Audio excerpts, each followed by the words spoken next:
Sinazar, nós percorremos aí uma longa caminhada aí para poder entender a história dessa galinha balão. O que mais te marcou nessa caminhada toda que a gente fez? Rodrigo, toda a nossa caminhada teve surpresas, né? Porque a gente conhece a história da galinha balão, mas a gente nunca teve a oportunidade de estar com o pessoal que ouvíamos falar que foram os primeiros, que são descendentes dos primeiros criadores da galinha balão. E o que me surpreendeu é que quando chegamos lá, em algumas entrevistas, por exemplo, a de João Macedo, filho de Zé de Maroto, ele falou que descendentes de escravos, segundo a história, relato do pai dele e da avó dele, já criava galinha balão. Então me surpreendeu a quantidade de anos que em nossa região surgiu a galinha balão. Eu achei que era de 40, 50 anos para cá, mas na realidade, se a gente for olhar a história que foi contada, tem mais de 100 anos. Então isso me surpreendeu, né? E não perder essa genética, a galinha balão não se perder nesse longo tempo, né? Então me surpreendeu, foi isso. E durante essas entrevistas que a gente fez, ô Sinazar, você participou com a gente em todas elas, nós escutamos histórias de criadores aí que se dedicaram praticamente a sua vida para criar essa galinha. Você acha que a galinha balão teria sobrevivido sem a paixão dessas pessoas? De jeito nenhum. Uma porque todos revelaram que eles criavam a galinha não pela parte comercial, né? Então eles criavam pela paixão, pela própria ave, porque era a cultura deles, ter galinhas pesadas, galinhas de grande porte, para sustento da família. Então eu acho que talvez se fosse hoje, como está o pensamento de muitas pessoas, a galinha teria se perdido realmente, porque hoje a parte comercial está falando muito forte. Não é que é ruim a parte comercial, mas existe também a parte de amor, de paixão pela ave, de zelo, de história, que a pessoa precisa preservar. Então, eu acho que aquela turma antiga, elas não criavam pela parte comercial, e nos relatos nós ouvimos isso. Nós entrevistamos mesmo Lori, que é filho de um dos maiores criadores, quer dizer, de um dos mais antigos criadores, eu acho que é Leonardo, o nome do pai dele. No documentário o pessoal vai ouvir falar. E Lori ele não cria hoje, porque perderam a genética, né? Eles perderam, com o tempo foram perdendo. Mas o relato dele é surpreendente. A paixão que a mãe criava as aves.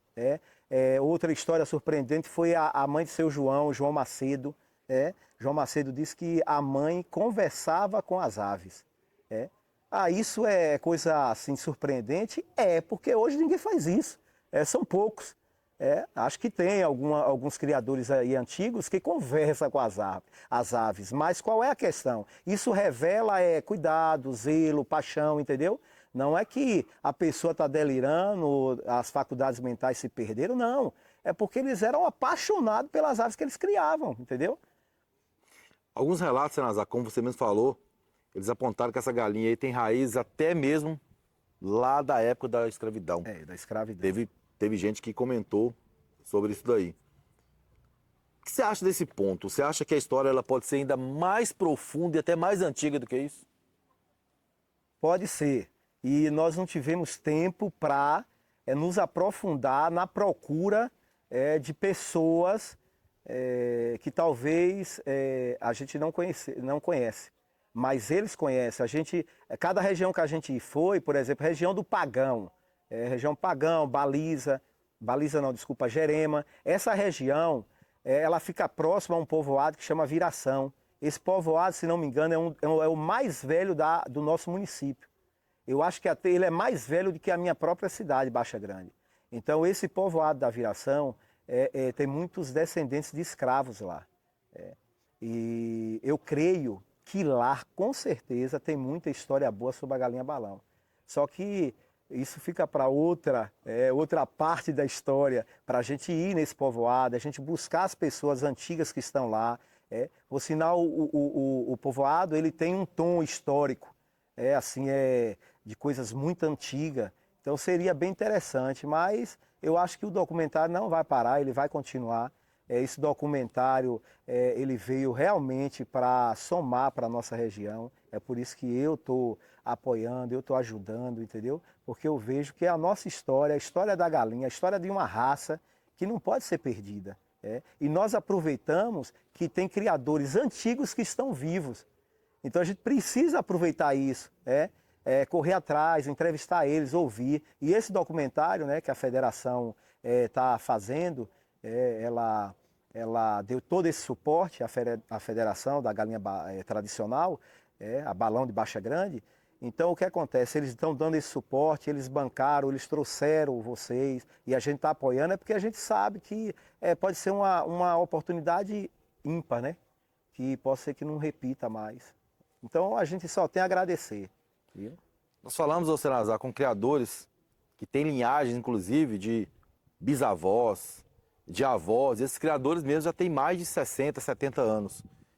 Você acredita que essa ave passou esse tempo todo aí despercebida? Ou ela sempre esteve presente, mas nunca recebeu assim, aquele devido reconhecimento dela? Segundo os relatos, ela sempre esteve presente, e principalmente nas nossas feiras livres. Era vendida nas feiras dia de sábado aqui, ovos e galinha balão. Eles relataram isso. Por exemplo, o seu Amorim, ele disse que comprou os ovos na feira livre. Aí depois ele foi e adquiriu outra dúzia com Zé de Abdias. E seu Zé, na história de Zé de Abdias, ele trazia essas aves para a cidade. Ele trazia ovos, aí vem Bilis, que nós também entrevistamos, que você entrevistou, e outros criadores. Eles traziam dia de sábado, e eu acho que por isso que as nossas regiões, as nossas localidades, elas foram bem assim, variado a galinha balão em relação à característica. Por quê? Porque acho que eles traziam e ficavam vendendo entre si, trocando genética. Então, a gente descobriu que a região, por exemplo, do Pagão, a característica da ave era uma. A região de Bilisco, a característica é outra. A região de Zé de Abdias, a característica da balão é outra. Mas são todas aves de grande porte e de peso. Pelo que relataram, eram aves muito pesadas. A única coisa que me entristece em relação a tudo isso é porque tem criadores antigos que, infelizmente, perderam a genética da família. Mas essa genética a gente descobriu que está com outros criadores. Aí a gente precisa o quê? Nós, como associação, que nós temos a associação em Baixa Grande, fazer o quê? Introduzir essas aves de volta para esses criadores, para esses familiares do pessoal mais antigos que estão sem ave. Então eu acho que isso seria bem interessante e vai ser uma causa. Eu mesmo falei com o Bilis que nós vamos conseguir aves para ele, entendeu? Que ele perdeu ao longo do tempo, por motivo diversos. Um dos maiores motivos que a gente perde aves é doença, e eles falaram isso, relataram, entendeu? Então perderam muitas aves, perderam a genética, mas com esse documentário a gente conseguiu descobrir que tem aves dele em todo lugar. Então a gente só precisa tirar dessa localidade, que está a genética deles, e levar para eles. E dar prosseguimento, porque eles criam bem, eles criam da forma que eram criados pelos ancestrais, né? Pelos os parentes deles antigos, que era aquilo, milho, mandioca, a batata, o aipim. Então era a criação. Um dos mitos, Senazar, que a gente sempre ouviu foi que antigamente só existia aves de uma cor somente. Mas nós encontramos registros, inclusive, como a foto lá do Sr. João, que é filho de José de Maroto, da mãe dele, tratando de umas galinhas, né, lá na década de 90. É outra surpresa. Eu mesmo achei, segundo relatos que eu tinha ouvido dos mais novos, né, que só existia as caboclas, avermelhadas, né, as amareladas e as perdizadas, né, perdiz, e também eu acho que era chamado, deixa eu ver, tigrada, alguma coisa assim. Mas tudo bem, depois que nós fomos lá, na casa de João Macedo, filho de Zé de Maroto, ele conseguiu uma foto da mãe dele. Essa foto deve ter mais de 40 anos, onde tinha pintos, ela alimentando pintos mótele de preto. E outras coloração. Então essas coloração elas já existiam há muitos anos.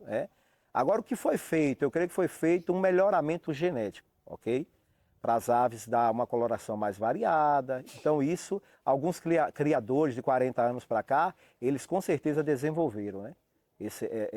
essa coloração mais diversificada. Outro ponto que a gente observou que muitos criadores contaram, em sua maioria, que sempre houve troca de genética constante. Sabemos aí que o seu Zé de Abdias, por exemplo, ele teve um papel fundamental disso. Você acredita que essas trocas, ela teria se mantido forte até hoje? E você acha que isso também foi um fator que foi determinante para essa ave se manter forte e resistente até hoje? É o que eu te falei, eu acho que se não tivesse essa, a gente chamava negociação, entre aspas, essa venda de ovos, de aves na feira livre, onde criadores de várias localidades compravam, adquiriam as aves, ela não teria resistido, porque teria fechado sangue, né? Como o pessoal costuma falar. Eu não tenho uma linguagem científica legal, mas eu acho que ela teria realmente sido extinta. Mas acho que a troca de genética, que eles não conheciam como a gente conhece hoje, simplesmente era para, eles falavam assim, para o plantel ficar mais variado, o plantel pegar mais peso, como o Belisco mesmo falou, que tinha locais que as aves eram mais leves, aí trocava o galo para pegar mais peso. Eu acho que foi isso que fez ela ficar resistente, entendeu? E ficar como se fosse uma galinha realmente caipira, criado mesmo rusticamente. E a galinha criada rústica, ela realmente é mais resistente, né? Se você confina ela, com certeza tem que fazer muito melhoramento na alimentação, senão ela não vai resistir à doença. Nós ouvimos, Senazar, da outra vez que a gente veio aqui, mais de 17 criadores. Dessa vez agora também passou de 15 criadores, alguns nem criam mais. E ouvimos histórias que nunca tinham sido contadas, até mesmo a história da primeira feira com o Marcelo, lá em Piritiba e outras mais. O que esse documentário ele significa para você e qual a importância que vai ser para a raça quando ele for lançado? Como eu te falei, a federação ela está de parabéns, né, em ter esse projeto, em colocar em prática o projeto. Nós temos uma associação em Baixa Grande, essa associação tem alguns membros e alguns membros deram suporte e apoiaram esse projeto, porque não tem como a gente dizer não para um projeto tão grandioso desse. Por quê? Porque a história ficou registrada. A história da nossa ave, da ave do nosso município, ficou registrada e contada de uma forma como ninguém nunca contou. Entrevistada por você, agradecer a você, que é um cara guerreiro, que tem colocado em disposição também passar 12, 14 horas em regiões muito longe, onde a gente foi buscar pessoas, né? Passamos um bocado de perrengue para conseguir isso, mas graças a Deus. Então eu acho a importância de quê? Ficar registrado. Registrada a história da família de Zé de Maroto, a família de Leonardo, a família de Belisco, seu Amorim e outros, Zé de Abdias. E eu costumo falar o seguinte, vai ter com certeza a parte 2, porque dessa turma para cá, tem uma turma nova de mais ou menos 20 criadores que tem contribuído aqui em Baixa Grande também para que a raça não fosse extinta, né? Eles têm a parcela de colaboração. E criadores renomados que nós temos hoje em Baixa Grande, que foi assim um marco também, a gente não pode descartar isso, no melhoramento genético. Então eu creio que quem se interessar no próximo documentário vai estar incluso para contar a sua história também, entendeu? Essa parte nós tivemos a ideia assim, e a federação, junto com você, de pegar histórias antigas. Claro, envolver algumas pessoas novas, porque, queira ou que não queira, por exemplo, Rodolfo morou com o Zé de Abdias. Seu Zé de Abdias ele já é falecido. Nós procuramos o filho, mas o filho não mora mais aqui em Baixa Grande. Ele mora a mais ou menos uns 70, 80 quilômetros, mas como ele trabalha, foi impossível entrevistar ele. A filha mora em outra cidade, a quase 200 quilômetros. Então não foi possível, mas nós pegamos algumas pessoas novas, como Gerinho, como Rodolfo, para contar a história de seu Zé de Abdias. Porque Rodolfo morou lá, então não podia deixar se apagar essa história. Então eu acho que a importância é essa, ficar registrado. Ficou registrado. Em cima disso aí que você falou, você acredita que esse registro desse documentário vai mudar a forma como a galinha balão é vista e criar um respeito maior pela história dela?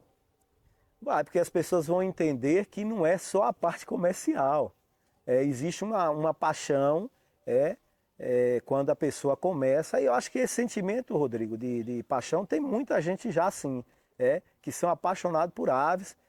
A gente viu a história de João mesmo Macedo, ele era criador e ele parou de criar. Entenda como é a condição, ele parou de criar porque ele não queria vender aves, ele não queria vender, ele ficava tão apegado que ele não queria vender, não queria matar. Então ele falou assim, não, eu vou ter que tirar daqui, porque o que é que eu vou fazer com tantas aves que vai crescendo o plantel? O que é que eu vou fazer? Eu não consigo, porque eu me apego à ave. Eu acho que é a história da mãe, do pai dele, entendeu? Então, queira ou que não queira, é uma paixão. E hoje as pessoas vão ver diferente. Vão ver que não é só a parte comercial, mas é a preservação de uma raça que tem muito. Ela tem tudo, ela tem peso, ela tem boniteza, ela é perfeita e cada vez mais surpreende com coloração, as misturas, o trabalho genético que a própria federação está desenvolvendo de padrões, vai ajudar demais, entendeu? Então eu acho que as pessoas vão olhar com um olhar diferente porque vão ver que é uma história e uma história realmente de paixão. Você falou da federação, ela está tendo agora um papel fundamental, principalmente na preservação da história. Esse documentário relata muito isso. Como você acha que essa preservação dessa história vai ter impacto no futuro da raça? O que isso vai influenciar? Eu acho que vai influenciar porque cada criador ele vai se preocupar em ter aves cada vez melhor, né? E outra, quem tem aves boas vai segurar para preservar essa linhagem, entendeu? Então a federação, quando ela criou, a princípio deu um choque a alguns padrões, né? Depois a gente começou a entender que realmente é para preservar uma história, preservar a galinha, preservar a raça, preservar as características que ao longo do tempo está sendo perdida, porque você sabe que quando entra na parte comercial, infelizmente, as pessoas começam a fazer deslealdade, até mesmo com a própria ave, né? Fazendo cruzamentos que não são aceitáveis, para o fim comercial, misturando com outras raças que eu acho que não há por que agora fazer isso. Então eu acho que a federação está tendo um cuidado justamente de preservar toda a identidade da ave, todo o padrão da ave para guardar justamente essa história, não se perder com o tempo. Então eu acho a importância do documentário, a importância da federação e da associação de Baixa Grande, porque ela está preocupada em preservar a história da raça e a própria origem da raça. Depois que a gente ouviu essas tantas histórias, qual que é o maior desafio que os criadores de hoje enfrentam para manter essa linhagem viva?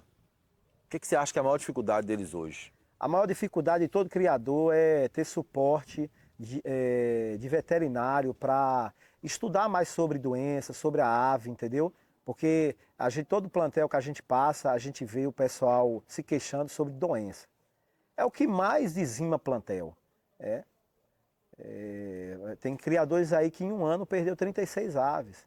E aves históricas, aves de genética antiga. Teve um criador mesmo que perdeu 4 matrizes que foi comprada de Zé de Abdias. Eu estou falando 4 que foi o mínimo, né? Que veio de lá do plantel de Zé de Abdias. Aí perdeu para a doença. Então hoje em Baixa Grande nós temos essa deficiência, eu acho que em todos os locais, todo criador de galinha balão tem essa dificuldade. Uma porque mudou muito o habitat dela. Então mudou o local, mudou a forma de criar. Então as doenças, ela ficou mais, não é imune, ela ficou mais acessível à doença. Então tem que ter hoje um estudo melhor. Então eu acho que a federação ela pode somar nisso, ajudar os criadores a preservar e ter o máximo de cuidado para não perder aves com doença. Então vem a parte de preservação, a parte de alimentação que vocês estão dando esse suporte muito grande, né? A gente tem já trabalhado com um produto mesmo que você tem indicado, o Animax, e tem nos ajudado muito. As aves, ela realmente, a alimentação é fundamental para ela não ter tanta doença. Então tem nos ajudado. Então eu acho que tudo que vocês estão fazendo tem somado para Baixa Grande. Então eu acho que a dificuldade maior é justamente a doença. A gente ser orientado em relação a várias doenças que estão surgindo ao longo do tempo e a gente não tem suporte veterinário para isso. Se os antigos criadores do Senazar pudessem deixar um conselho para os novos, qual conselho que você acha que eles dariam? Óbvio, essa aí é a mais fácil de responder. não fica olhando só a parte comercial da ave. A parte comercial é muito boa. Mas a gente já tem visto de 6 anos para cá, eu digo 7 anos para cá, que a parte comercial tem trazido muito prejuízo em relação a amizades. Quando você olha só a parte comercial, você começa a ter vários problemas em relação a relacionamentos. Então, nós temos tido muito problema de confusões, de intrigas, por causa da ave e é justamente por causa da parte comercial. Então, se os antigos tivessem de nos dar um conselho, era com certeza, esquece um pouco só sobre lucro, sobre venda e foca na ave. Foca em preservar, em ter bom plantel, e isso depois a parte comercial vai surgir, fluir espontaneamente, né? Você acha, Senazar, que essa história ela foi completamente contada ou ainda tem mistérios a serem descobertos? Eu acho que tem muito mistério. Tem muito mistério, viu? E é o que eu falo. Se voltar, fazer a parte 2 do documentário, nós vamos na região que eu te falei da Viração e eu creio que a gente vai descobrir muita coisa ainda. Porque essa ida nossa, esse primeiro documentário, eu já fiquei surpreso com tanta coisa que eu vi. E imagine a gente ir em algumas regiões que a gente não teve acesso ainda. Senazar, se eu te perguntasse agora, a Galinha Balão ela teve toda a sua história revelada ou tem ainda segredos guardados, como quem foi o primeiro criador que iniciou de verdade essa raça? Você acha que a gente vai descobrir isso? Rapaz, eu acho que é impossível. É impossível, cara. É impossível porque, imagine aí, tem relatos aí que pessoas que viveram há 100 anos criavam a galinha balão. Então, eu acho que tem muito segredo ainda para ser revelado, mas o primeiro criador, a primeira pessoa, eu acho que é impossível a gente descobrir hoje. A gente só sabe que hoje ela tem mais de 100 anos, muito mais, e que foram criados até por descendentes de escravos. Então, agora tem coisa também, Rodrigo, interessante, que tem coisa também que não vai ser possível revelar. Da galinha balão, nós descobrimos esse primeiro, vou deixar aqui um mistério no ar. Tem coisa na galinha balão que nós descobrimos com esse documentário que a gente não vai poder revelar. Não sei se você vai poder colocar isso no documentário, se não quiser, tire, mas eu estou lhe falando, tem coisas que nós não vamos poder revelar. Ficou na história mesmo, não tem como. E tu sabe o que é, né? Sei. Não, mas aí tu conta. Não, peraí, mas aí... E eu acho que essa foi a primeira parte da história. Tem muita coisa ainda para se descobrir. Muita coisa e que vai surpreender muita gente ainda. Afinal, Rodrigo, toda grande história, ela tem um começo. Mas nós não chegamos no fim ainda.